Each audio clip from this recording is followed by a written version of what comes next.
ഭയങ്കര ശല്യമാണല്ലോ സമസ്തനെ കൊണ്ട് എന്ന് മനസ്സിലാക്കിയത് കൊണ്ടാവാം അള്ളാഹു ആയാലും ഒരു ജനറൽ ബോഡിയിൽ വെച്ച് എൻ്റെ ഭാഷയിൽ പറഞ്ഞാൽ സമസ്തനെ പുറത്താക്കിയെന്നാണ് ഞാൻ പറയല്. നിങ്ങളുടെ ഭാഷയിൽ പലതും പറയാം. സമസ്തനെ പുറത്താക്കല്ലാതെ ഇനി ശരിയാവൂരാന്ന്. ആ പുറത്താക്കിൻ്റെ രീതി അതിൻ്റെ ഭരണഘടനയിൽ CIC-യുടെ ഭരണഘടനയിൽ സമസ്തൻ്റെ തണലിലാണ് CIC വളർന്നതെന്ന് വെറുതെ ഒന്നല്ല പറയണത്. അത് ചെളാരിയിൽ നിന്ന് കുറച്ച് ഭക്ഷണം അവിടെ അരിച്ചാക്ക് കൊണ്ടുപോയിട്ടതിൻ്റെ പേരിലല്ല. സമസ്ത കേരള ജമിയത്തുൽ ഉലമായുടെ നിഴലിലാണ് സമസ്ത കേരള ജമിയത്തുൽ ഉലമായുടെ നേതാക്കളുടെ പേരാണ് പരസ്യങ്ങളിൽ കൊടുക്കുന്നത്. സമസ്ത കേരള ജമിയത്തുൽ ഉലമ പരിശോധിച്ച് അംഗീകരിച്ച സിലബസ് ആണെന്നാണ് പരസ്യത്തിൽ കൊടുക്കുന്നത്. ഭരണഘടനയിൽ എഴുതി വെച്ചത് എന്താ? സമസ്ത കേരള ജമിയത്തുൽ ഉലമായുടെ വീക്ഷണവും ഉപദേശ നിർദ്ദേശവും അനുസരിച്ചുകൊണ്ട് മതഭൗതിക സ്ഥാപനങ്ങൾ സ്ഥാപിച്ച് നടത്തുക എന്നാണുള്ളത്. അപ്പൊ സമസ്തയുടെ വീക്ഷണം അംഗീകരിക്കും, സമസ്തയുടെ ഉപദേശ നിർദ്ദേശങ്ങൾ സ്വീകരിക്കും. അന്നേരക്കൊരു സ്ഥാപനം നടത്തുക എന്ന് പറയുമ്പോൾ ഇവിടുത്തെ ജനങ്ങൾ വിശ്വസിക്കൂരേ? ആ ഒരു ഖണ്ഡിക അത് പാടേണ്ട് എടുത്തു കളഞ്ഞു. ഇനി സമസ്തൻ്റെ വീക്ഷണവും വേണ്ട, സമസ്തൻ്റെ ഉപദേശവും വേണ്ട, സമസ്തൻ്റെ നിർദ്ദേശവും വേണ്ട, ആ നിലക്കുള്ളൊരു സമീപനം. അപ്പോൾ പ്രശ്നം ഒന്നും കൂടി രൂക്ഷമായി. സമസ്തനെ പുറത്താക്കി. ഇതിന് വേറെന്താ ഭാഷ ഞങ്ങൾ പറഞ്ഞ പോലെ സമസ്തനെ പുറത്താക്കി. അപ്പോൾ പറയും സമസ്തൻ്റെ മുഷാവറ മെമ്പർമാരിന് ഏതെങ്കിലും ഒരാൾ എന്നൊക്കെ സമസ്ത എന്നുള്ള വാക്ക് കയ്യിലുണ്ടല്ലോ. അതൊക്കെ ശരിയാണ്. ഭാഗികമായി പുറത്താക്കി നോക്കുന്നാൽ ബിൽക്കുല്യത്ത് കൊണ്ട് പുറത്താക്കിയിട്ടില്ലെങ്കിലും ഭാഗികമായി സമസ്തനെ എന്ത് ചെയ്തു? അതിൻ്റെ കാതലായ ഭാഗത്തിൽ നിന്ന് സമസ്തനെ അങ്ങോട്ട് പുറത്താക്കി. അപ്പോൾ നമ്മൾ ക്ഷമിച്ചു. എന്തിനാ സമസ്തനെ പുറത്ത്? അപ്പം നമ്മൾക്ക് മര്യാദക്ക് നമ്മൾ പറഞ്ഞു ഈ CIC ഞങ്ങൾക്കൊരു ബന്ധമില്ല, സമസ്ത കേരള ജമിയത്തുൽ ഉലമാക്ക് CIC-യുമായി ഒരു ബന്ധമില്ല എന്ന് പറയേണ്ടി വന്നു. അപ്പോൾ ബഹുമാനപ്പെട്ട അതിൻ്റെ പ്രസിഡന്റ് കൂടിയായ ബഹുമാനപ്പെട്ട പാണക്കാട് സയ്യിദ് സാദിഖ് അലി ശിഹാബ് തങ്ങളിൽ ഇടപെട്ടു. തങ്ങൾ ഇടപെടുമല്ലോ, തങ്ങളതിൻ്റെ പ്രസിഡന്റ് അല്ലെങ്കിൽ തന്നെ ഈ സമൂഹത്തിലുണ്ടാകുന്ന പ്രശ്നങ്ങൾക്ക് പരിഹാരം കാണാൻ വേണ്ടി പാണക്കാട് സാദാത്തുക്കൾ ഇടപെടുക സ്വാഭാവികമാണ്.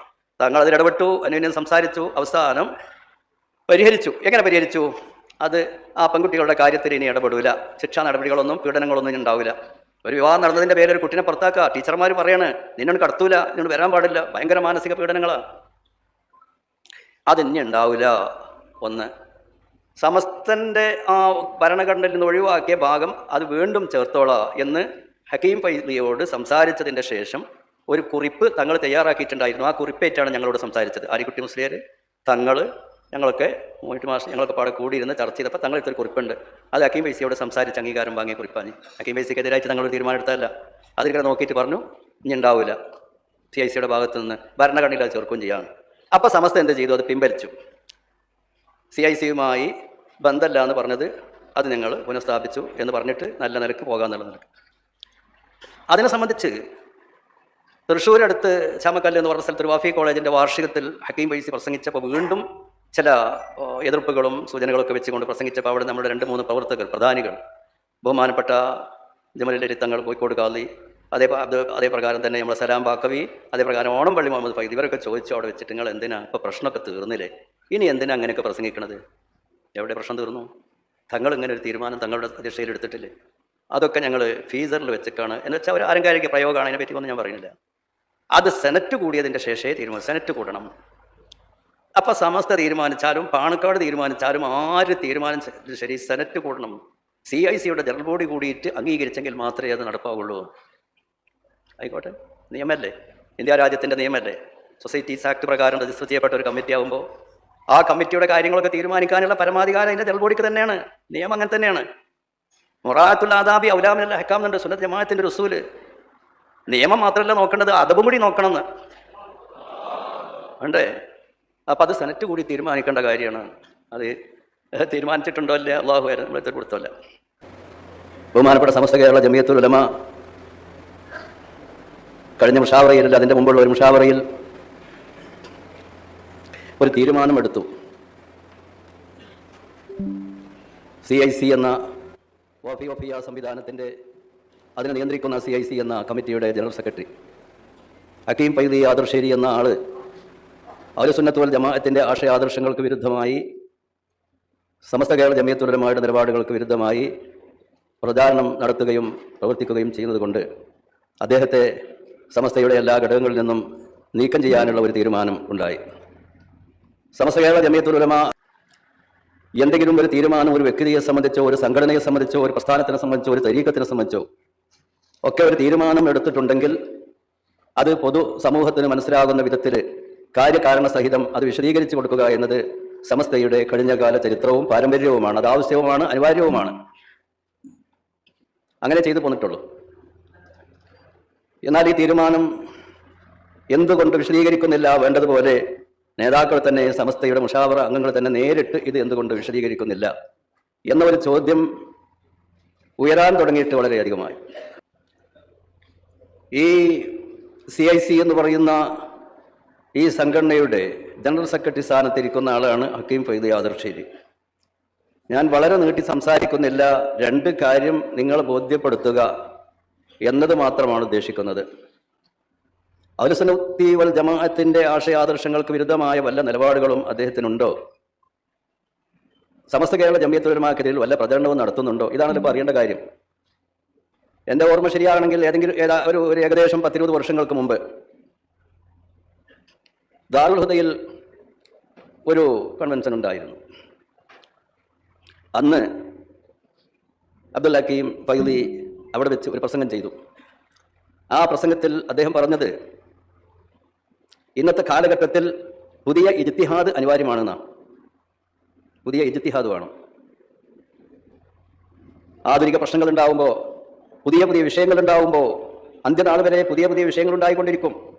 അതിനൊക്കെ അതാത് സന്ദർഭങ്ങളിൽ പുതിയ ഇജ്തിഹാദ് ആവശ്യമാണെന്നാണ് പറഞ്ഞത്. അപ്പം ഞാൻ ആ സദസ്സിലുണ്ടായിരുന്നു.